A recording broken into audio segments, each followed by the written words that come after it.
On a previous video, we discussed reasons why one member of a couple might not want to work on communication, but if you're the one who wants to, then what? I think there are at least two things you can do. One is to learn to be a better listener yourself, and two is to learn how to set appropriate boundaries in the relationship. So let's start with learning how to be a better listener. This stuff is straight out of counseling training. Counselors use several nonverbal behaviors to help people understand that they are being listened to. These behaviors can be remembered by the acronym SOLAR, which is sit squarely, open posture, lean toward the speaker, eye contact, and relax.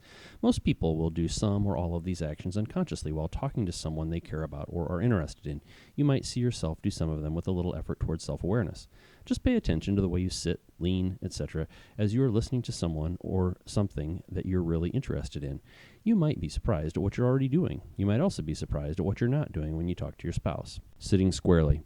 Turning away from someone while they speak communicates to them that you're not listening. Likewise, turning towards someone communicates, I'm hearing you. So, an easy thing to do that helps your spouse know you're hearing them is to sit facing them. You can be directly across from them or at a slight angle. When sitting squarely, it's important to be aware of how close you are to their person.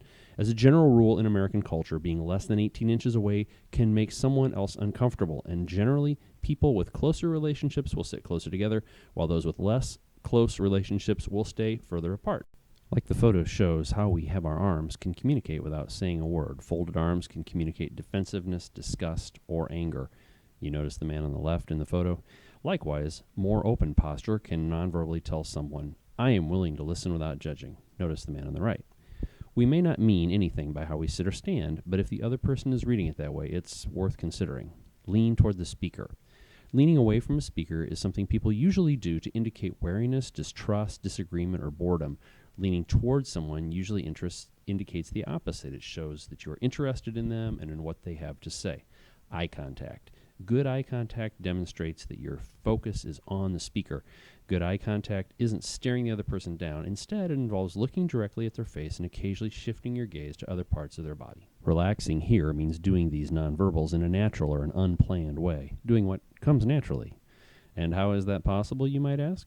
Don't expect to do it at first. But as you practice these nonverbal techniques, they will become more natural. I said earlier that you may do some solar actions already, but chances are that time and frustration, conflicts, and so on have worn away the natural inclination you have to do the things that indicate that you're interested in what your spouse has to say. In fact, you're probably not interested, but the good news is that you can relearn these techniques, or maybe learn them in the first place if needed.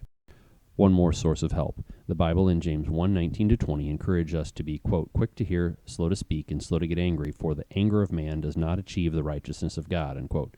From these verses, it sounds like asking God for help as we try to listen more quickly than we talk is a good idea. It would be the kind of prayer that God wants to answer.